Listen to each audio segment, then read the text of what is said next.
And this program was developed originally out of N.O.B.L.E, which is a national organization of law enforcement, black law enforcement executives. They then end up partnering with the Kappas in the state of Delaware to try and go to communities, not only throughout the state, but all across the nation to, again, talk about how to deal with the police. Again, what we're giving you today are tidbits. It's not legal advice. So again, if you need legal advice, we advise you to contact an attorney. What we want to talk about is law enforcement and community policing, your legal rights, and law enforcement's rules of engagement. Some stats. You know, a black male born in 1991 has a 29% chance of spending time in prison at some point in his life.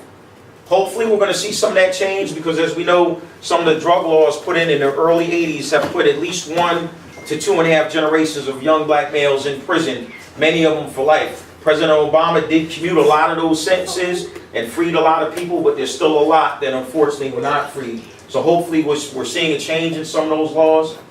With Trump now in president, or we still want to continue to see that change, I don't know. But again, for those of us that are over 18, that's why you vote. That's why you have a right. That's why you contact your reps to make sure at least the laws in this state can be changed. Otherwise, if they don't change them, then we don't re-elect those people. Again, it's a dangerous and difficult position. So far this year, 13 law enforcement officers have been killed by gunfire. Last year, it was 63.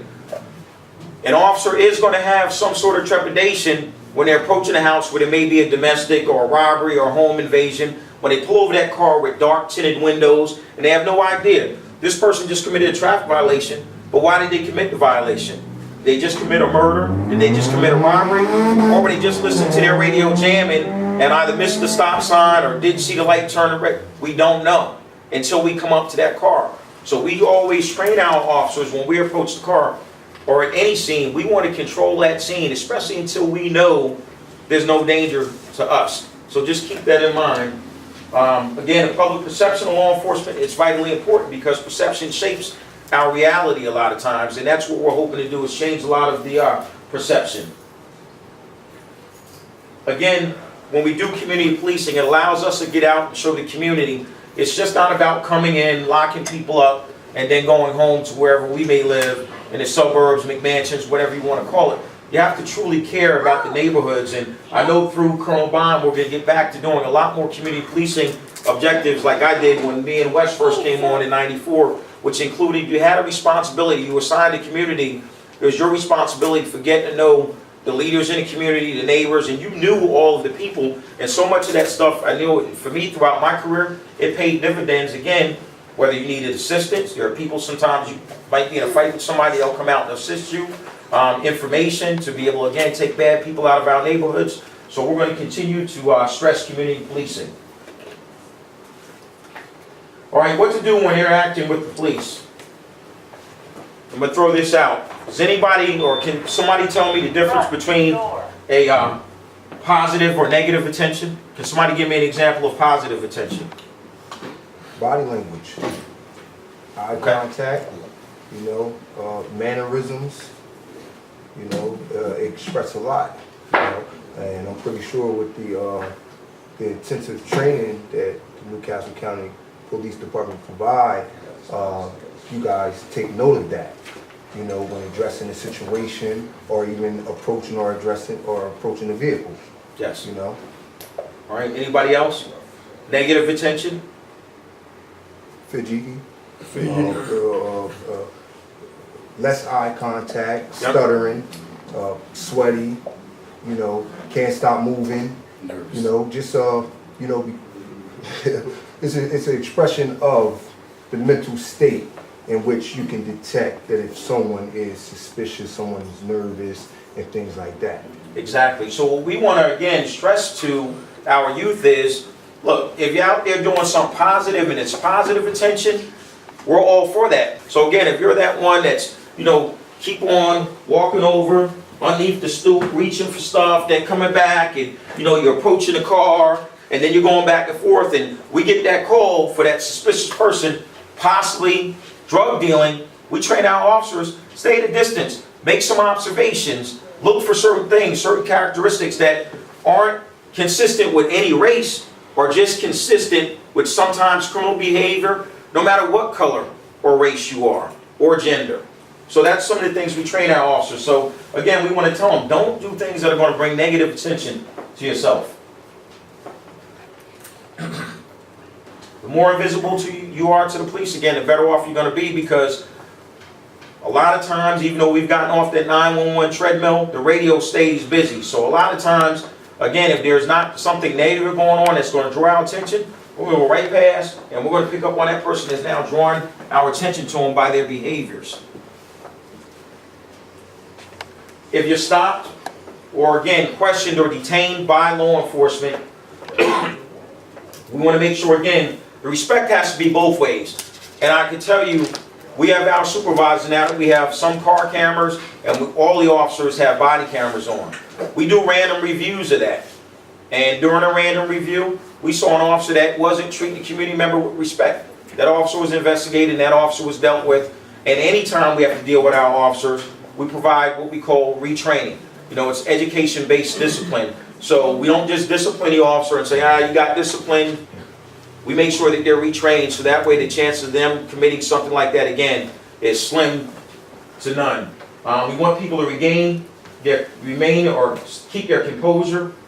Again, avoid any action or language that might trigger a more volatile response. Again, if you disagree with the ticket, why the officer stopped you, or anything else like that, there's a forum for being able to challenge that. If it's about the ticket, that's why you're innocent until proven guilty. You get your day in court, you set up your day in court, you subpoena or have any witnesses that you may have to tell your side of the story and support it to court. That's where you argue things like that. If it's a matter of where you felt you were mistreated, you can go through a phone app to make a complaint. You come over to our building, fill out a complaint in person. You can call Professional Standards Unit, make a complaint. You can call any number to our building. If that person picks up the phone on the other end, you say you want to make a complaint, they have to take your complaint.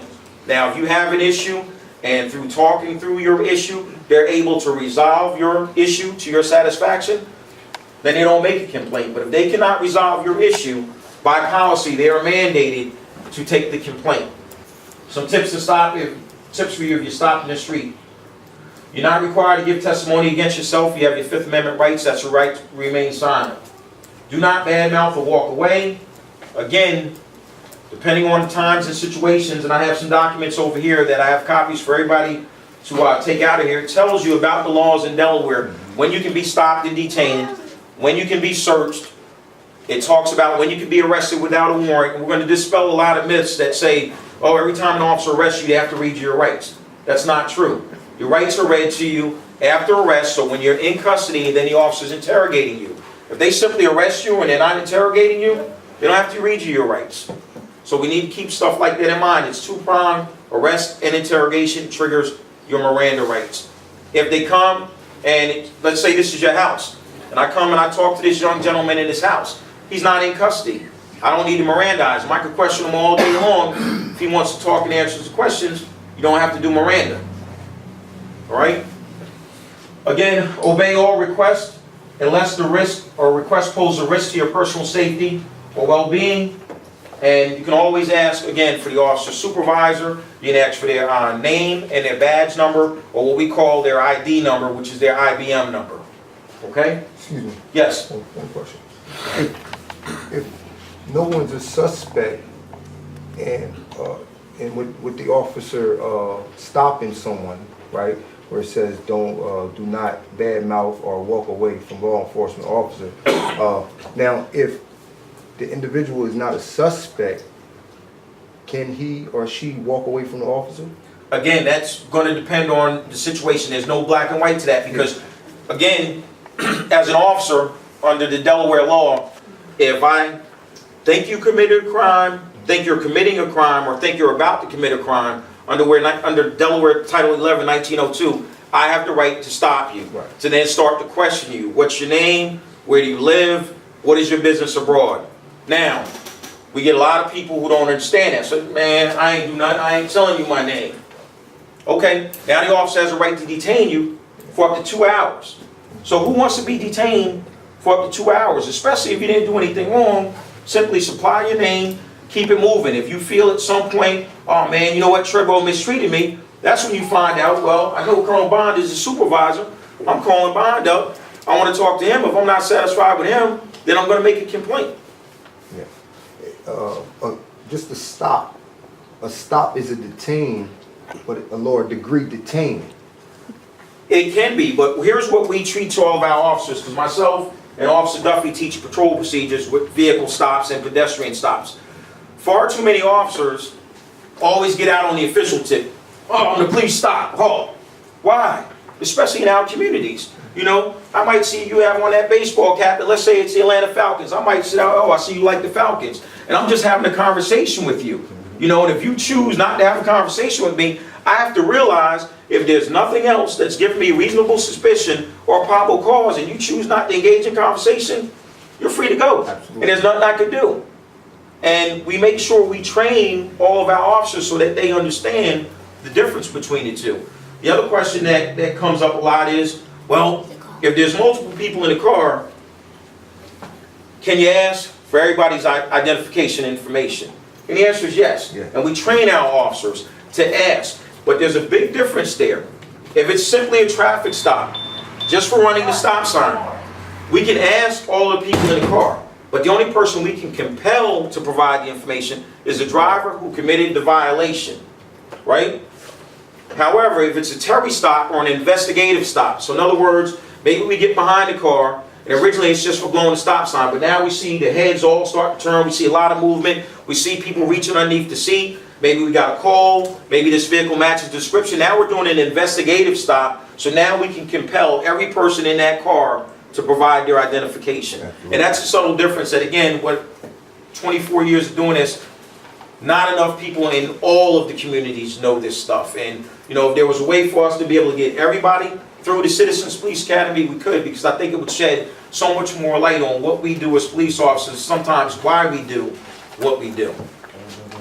Yes. And just an example of, I'll get you 1 second, James. And just an example of, like, you talk about, like, negative, bringing negative attention to you, right? So we go out a lot, we talk to younger kids, high school kids, and this comes up about being in a car, do you have to give your information? And it's never really, and we're talking about the basic, I ran a stop sign, or I was speeding stop, not an investigative stop. It's never the driver. It's always somebody what? In the back. It has nothing to do with anything. If the slide, a couple slides back said, being visible, less attention, right? It's always the person in the back that brings that negative attention. Oh, why the F you stopping me kind of thing. And now sometimes that can trigger a different kind of stop. Because now it's like, well, why is that person reacting like this? All it is a stop sign. You understand? So, James, you got a question? Are we allowed to ask the officers the difference when they stop us? Like, do they have to tell us why they're stopping us before we answer? Well, what we do is we train our officers, again, when they approach that car, if they feel the atmosphere is correct, we train them to immediately tell a person, I'm stopping you for X, Y, and Z. If they feel there's going to be some sort of tension or confrontation, what we tell them to do is get the person's documents first. And the reason why we want them to get the documents first, if they feel there's going to be a confrontation, it takes two to argue. Right? So if I already have your license, your registration, your insurance card, and you want to say, man, I ain't stopped at that stop sign, I don't need to sit there and continue that dialogue. I'm going back to the car, I'm going to handle business, I'm going to come back up, and I'm going to give you those documents. But if I don't have those documents, and now a roadside confrontation starts, I don't even know who you are or anything else at that point. So again, we give that discretion to the officers, we train them to do it both ways. If they believe that the person's going to be cooperative, you tell them immediately, this is why I stopped you. Okay? And just to add into earlier what he was saying, a little quick piece of information, you're going to learn a lot tonight. But remember, anytime any person delays, hinders, or obstructs an officer's investigation, you can be arrested. So if it's just a traffic stop, if he's just doing it for a stop sign, but you on the side, running your mouth, distracting, delaying, hindering, or obstructing his investigation, now you're all the way in. You're at that compelling point where you need to be either arrested or give your full identification. So these are just little key things to remember with that. Okay, and before we continue, I just wanted to introduce the County Executive, Matt Meyer, sir. Thank you for stopping by. I came by to get my haircut.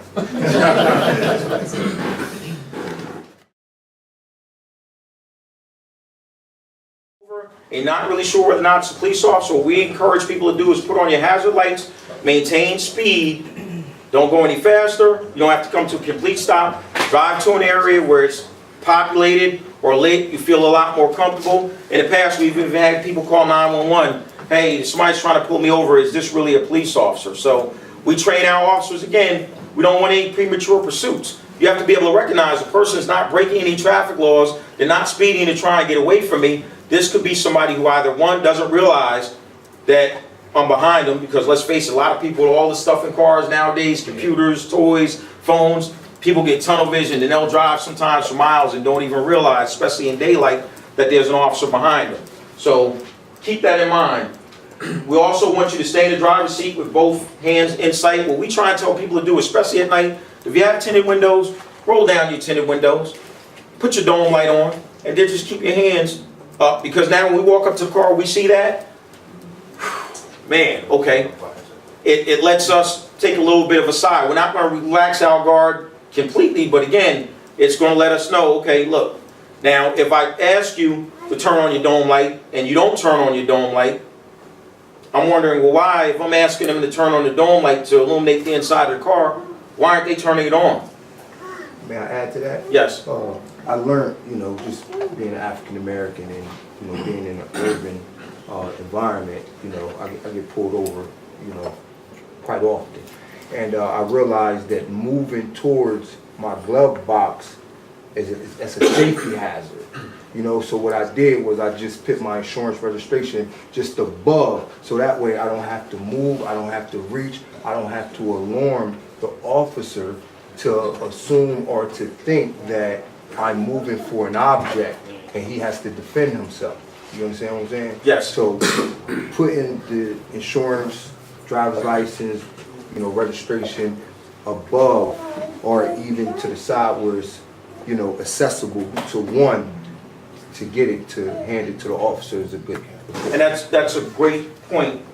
And let me just finish this one point real quick. To that end, there are a couple of people who market devices that clip right to your visor for your license, registration, and insurance card. We obviously don't endorse or support anyone over another, but those things are out in the marketplace. Before we begin, It's just a perfect segue. Go ahead. Yeah, I was gonna, we actually have some of those we call visors. So if you need one of those, if you think it would be beneficial to you or anybody else, just shoot us an email, give us a call, and we can drop some off here. Why don't you drop them off here? We'll drop some off drop here. some. so real quick, now the officer's up at your car and they're asking you for your license, registration, and insurance card. One of the things that we learned and we try to do at the county police is always look at what's best practices. So we'll scan things that are going around in the country, we'll stay in tune with that stuff, and we'll adapt our training as needed. So if you remember a couple of years back, South Carolina Highway Patrol, LeVar Jones, they had an issue, car stop at a gas station, trooper asked the guy to get his license, registration, insurance card, and he reaches in the van to get it. As he comes out, he's shot. Why'd you shoot me? He was just doing what the officer asked him to do. We had a case where the officers asked somebody for their license, registration, insurance card, and when a person reached for it, unfortunately under the circumstances, they thought that the person was reaching for something and it turned physical. So then we said, well, as teaching patrol procedures and vehicle stops, what can we do to make sure that something like that doesn't happen here? So what we thought was, when we walk up and we say, Captain Treadwell, Newcastle County Police, rather than just going right into, I need to see your license, registration, and insurance card, now we train all of our officers to say, where is your license, registration, insurance card? You pause, you get them to respond. In my center console, in my glove box, under my seat. Now we know where it's at. Now, depending on that officer's comfortability, they're either going to tell you to slowly reach and grab that item, or they may just take your name and information, or have you write down your name and information. We can go back to the computer and run it, and then that way we don't have anybody making any sudden movements which can be misperceived and then lead to a use of force. Again, get out of the automobile if you're asked to do so. There are two Supreme Court cases, PA versus Mims, which is Pennsylvania v. Mims, which says at any point in time we want the driver to exit the car, the driver must exit the car, or Maryland v. Wilson, which is, again, the passengers being ordered out of the car. Now, in the state of Delaware and at the county police, what we want to do is we want to see consistency among our officers. So in other words, if you don't normally take out a driver, or you don't normally take out a passenger, when you do then ask them to exit, as a supervisor, what we want to see is the reasoning as to why. The Attorney General also wants to see the reasonings as to why, to make sure, again, nobody disproportionately in any community is being asked to exit the car. So that's something that we scrutinize very closely to make sure that we're doing it the right way. Again, if you feel you've been treated unfairly, court for any of your traffic or criminal cases, and then if you feel that you've been mistreated, you have our professional standards. If they have probable cause, I see a marijuana seed, I smell marijuana, I have probable cause, then I don't need your permission to search it. If I don't have probable cause, then we can ask for consent to search. But if you do give your consent for an officer to search your vehicle, at any point in time during that search, if you say all of a sudden stop, so in other words, I've searched the front sides, and now all of a sudden I get to the back, and you say stop, we have to stop.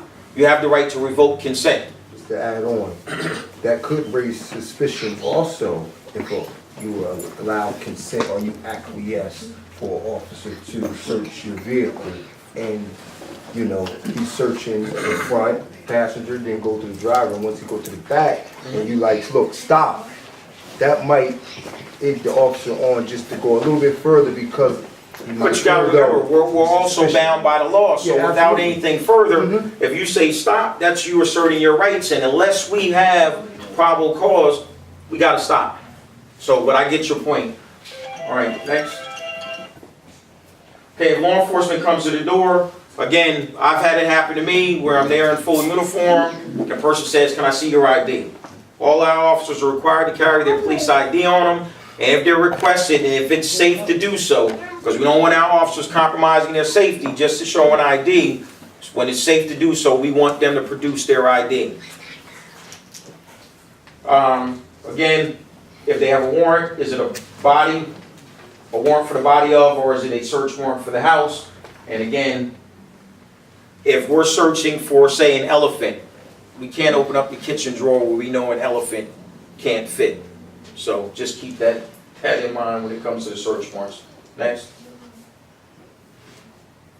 All right, again, certain rights kick in when you're under arrest. It's important for you to know that those rights kick in. And the easiest way to do is, if you're unsure, say, am I under arrest? And the officer's going to give you an answer. With that being said, if you're under arrest, do you have the right to ask what for? Yes, Find out why? yes, that's Okay, correct. And the officer should be telling you Okay. why you're under arrest. It shouldn't be a mystery. Tips if you're arrested. A lawyer should be called as soon as possible. Ask to telephone your parent, your guardian, or lawyer. It would say immediately. You have the right to make one phone call. And again, that's as long as you're cooperative. In our policy, if you are not being cooperative, you're causing a big scene, the officer is not required to allow you to make a phone call. If you're cooperative, then we're going to allow you to make the phone call. Normally, we're going to have you go before the judge first, so if you make that call and you happen to need bail money, you're able to now tell them, look, I need you to go pay bail down at this particular court. So, again, when they're cooperative, we allow phone calls to be made. Yeah, again, this slide came from N.O.B.L.E. Should always, I don't even have the number of a lawyer on me at all times. I guess I just. This is mostly for kids. For anyone under the age of 18, we always tell them you need to know at least one number off the top of your head, not in your cell phone, because a lot of times when you come back to our building and you're actually in our processing area, you don't have access to your cell phone, and as a result, you have to have a telephone. You have to know a telephone number. So for those of you under the age of 18, make sure you know your parent or guardian's telephone number. And then also for adults, I know, again, everyone has it in their cell phones, but you just, one number. For someone that you know will always answer the phone to call whoever else you need to call. And again, remember, anything you say can and will be used against you, and even that spontaneous utterances. The officer hasn't asked any questions, and you're just sitting there talking about whatever. If that's stuff that can be used as elements or proof that a crime was committed, that's going to be documented by the officer and in their report. Always be careful about answering questions. Be direct, honest, and truthful when answering questions. And if you don't know, say you don't know. All right? You have the right to remain silent. We've already covered that. And you have the right to have an attorney present when the police start to question you. All right, misconduct. Again, The police don't want to detain you any longer than necessary. That's true. We have a lot to do. A few minutes cooperation. In other words, we get sent to a complaint. If we can get there, identify the people that are there, send you on your way, we can do that. But if we got to now argue and go back and forth with 4 or 5 people trying to get names, trying to get cooperation, now we're going to be there a heck of a lot longer. That's probably going to trigger at least 1 or 2 backup units that are coming. And that's where sometimes things start to snowball, because you always have the one person in the group that, I guess, wants to be the show-off or the leader. And that sometimes causes things to spiral downhill if you don't have a level-headed officer there who's going to be able to pull that person apart from everybody else, isolate that person, because then usually everybody else in the group, once you remove that negative influence, they're going to react the way that they were trained. And we know 99% of the people out there, they know the right things to do, whether it's intrinsically or whether you learned it. A lot of times, though, that peer pressure, it's a lot harder. You see your boy, you know, he's giving it to the police, so we all think that's cool, we all think that's funny. So all of a sudden everybody's in handcuffs, and it doesn't become so funny anymore. So we want to keep that in mind. Again, contact the agency where the officer is employed. We have professional standards. Other agencies still call it internal affairs. Citizen complaints, ours, we'll take them. The citizen doesn't need to fill out the form themselves. If they call professional standards, the supervisor, they can complete the form. Professional standards, if they keep the investigation, will then call that citizen back, verify, make sure there are no other facts that we need to know before we do the investigation, provide any sort of evidence or proof. When we do these investigations against officers, we do it to the same level that we do any other investigation. We look for surveillance, we look for any evidence that may be out there, you know, to be able to make sure with certainty we can go back and tell that citizen one of 5 things. The complaint was either unfounded, there was no basis for the complaint was sustained, which means the allegation against the officer was true. It was not sustained, which means we don't have enough to prove the officer did it or didn't do it, that there was a policy failure, we don't have a policy that covers that behavior, or that the officer was exonerated, which means that which they were being accused of, the officer was good by policy and by the law. And those are the only 5 things that we're allowed to tell a citizen. We can't tell them, well, we suspended the officer, well, we gave the officer a written reprimand, because the officers have what's called Law Enforcement Officers' Bill of Rights. So they have a law that protects them and how we have to do investigations when it comes to police officers. But Immunity, Just right? touching a little bit on how the body-worn cameras play into investigations. I love the cameras. I always loved them when I was a road officer. I love them now. And the biggest thing I tell our officers is, look, tell me one time when an officer doing their job the correct way, being professional and respectful, has ever gotten an officer in trouble.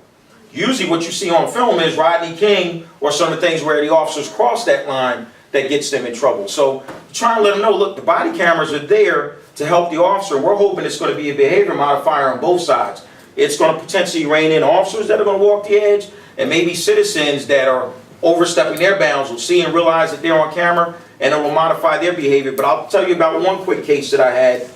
This was before the body cameras, but the officer had a car camera. So the citizen wrote in his complaint, made all these allegations against the officer, and I'm reviewing the tape footage 10, 12 times, and there's just nothing that she said was factual for what occurred on the video. So then I called her, is there anything else to your complaint? No, everything's in there. And I went over everything line by line. Then I told her, well, ma'am, look, the officer had a car camera and a mic on, and none of what you're alleging, in fact, occurred. Then you get silence. Then you get, well, it was just the demeanor of the officer that I didn't like. So we have to be careful as a community. We can't cry wolf on these situations. If you were mistreated, by all means, pick up the phone, ask questions, file a complaint. But when you know you weren't mistreated, you can't make false complaints. There was a pastor in South Carolina, I believe his name was Goodair, where he made a complaint against an officer. And again, they had the video and they released it. And it showed that the complaint did not in fact occur. We just can't afford to have situations where we make allegations and they didn't indeed occur. So the body camera helps us out because that's reviewed as part of the investigations. And again, it's going to show whether our officers made a mistake. And at Newcastle County, if our officers make a mistake, we'll be willing to step up and say, look, a mistake was made, we could have done better, we will do better, and we're going to ensure to the best of our ability that these things don't occur again. So that's the one guarantee that I feel comfortable giving on behalf of the colonel, the county executive, and all of the command staff and the officers of Newcastle County. Okay, your associations, your interactions with friends, again, we talked about the negative attention. Again, be cautious, courteous, and polite, and remember your rights. Okay?